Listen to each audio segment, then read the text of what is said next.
RSS is a data file with pointers to places. So it can have a pointer to where your MP3 file, your audio file is. It can have a pointer to where a video file may be. It can have a pointer to your value tags, so where your money element is within the feed. Our hosting company makes that RSS feed for us. So as podcasters, we have a lovely, simple way of going to a website and popping our audio file on there, popping the transcript on there, putting in the chapters, and all of that information gets in the RSS. And that's how apps like TrueFans then reads the information we've given. But we get to do it in a really easy way without having to know what is going on in the actual feed. Welcome back to Podcasting 2.0 in practice. We have been talking about all the features, and we've been concentrating on why these features are good for the podcaster, for the listener, for discovery, monetization, interactivity. We've looked at that kind of human side of it. And during that time, you will have heard terms such as RSS and open source. And for this episode, I'm going to dig deeper into the tech stuff. So I've asked Sam Sethi back to talk to us about the tech stuff. How are you, Sam? Very well. Thank you, Claire, for inviting me back.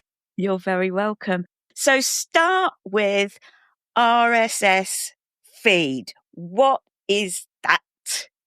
Let's start off with what RSS stands for. Really simple syndication. That's what it was originally called. That's what it meant. And the idea was originally from Netscape to bring content in from multiple different parts of the web to a single page, a portal, and it was syndicating content from other pages into this portal page. That was its original reasoning. It was then adapted by Dave Weiner and used for blogging, and that was its next iteration use. And the idea was that you could then take a blog post and multiple blog posts, put it into an RSS feed, and other people could syndicate your blogs and then read about them in a blog reader like Google Reader, which was very popular in the day. And then Adam came along and said, hey, can we put this into an enclosure tab, put MP3s and audio files? And that was the birth of podcasting. Sam is referring to Adam Curry, who James Cridland told us more about in the 101 and 2.0 podcast Basics Extra Credit episode. So RSS is a data file with pointers to places. So it can have a pointer to where your MP3 file, your audio file is. It can have a pointer to where a video file may be. It can have a pointer to your value tags, so where your money element is within the feed. So the RSS is a way for apps like Fountain, TrueFans, Podverse to read what a podcast creator has said. I'm going to tell you who I am. I'm going to tell you where I'm located. I'm going to tell you what's in my wallet. I'm going to tell you what other podcasts I recommend. And I'm going to tell you who's my host and where you can get the audio and video of my podcast if you have it. And that's really the epiphany moment. The RSS is really a pointer to all the places where you can get information in one file. Our hosting company makes that RSS feed for us. So as podcasters, we have a lovely, simple way of going to a website and popping our audio file on there, popping the transcript on there, putting in the chapters, and all of that information gets in the RSS. And that's how apps like TrueFans then reads the information we've given. But we get to do it in a really easy way without having to know what is going on in the actual feed. So we hear the term tags. Are those the pointers? What does that mean? Yeah, so you mentioned chapters and transcripts. So chapters is a tag. Basic RSS simply requires you to have a title, maybe even just a description and an enclosure. You could have the world's simplest RSS feed with just those 3 tags, and you could publish that, and that would be great, and podcast apps would read it. I would still be able to find your MP3 enclosure file from the host within the URL of that, and I would find the title of the podcast, and I'd find a description. Nothing else would be needed. The extensions, these tags, these new features that we've been talking about in Podcasting 2.0 are just other little pointers within the RSS. So now I've got a tag called chapters, and a chapters says, oh, if you look at this file here, you can go and get the file that gives me all the information about the chapters for this podcast. And if you point here, I'll tell you where my pod roll is, and you can now see all the recommendations of other podcasts I like. And if you point here, you can get my wallet with all the ways you can pay me. So that's really what the tags are. They are just extensions within the RSS beyond the basic 3 tags you need that allow you to then, I guess why it's called Podcasting 2.0, enhance the experience of podcasting without enhancing the audio itself. Got it. I understand. It makes absolute sense.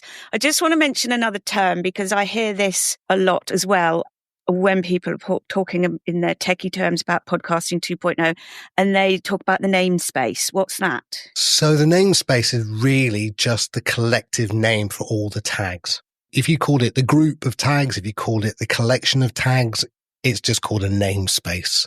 Brilliant.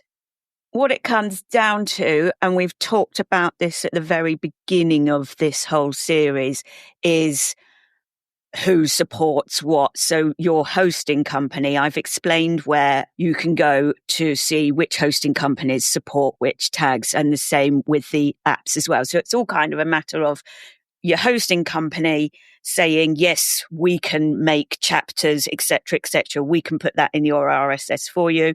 And then which listening apps are saying, oh, yes, I can read those tags. I'll choose to read those tags. 100%. That's all it is. Perfect. Another thing I've heard you talk about, Sam, is the Podcast Standards Project. What is that? So the Podcast Standards Project is a group of companies within the Podcasting 2.0 space that have got together.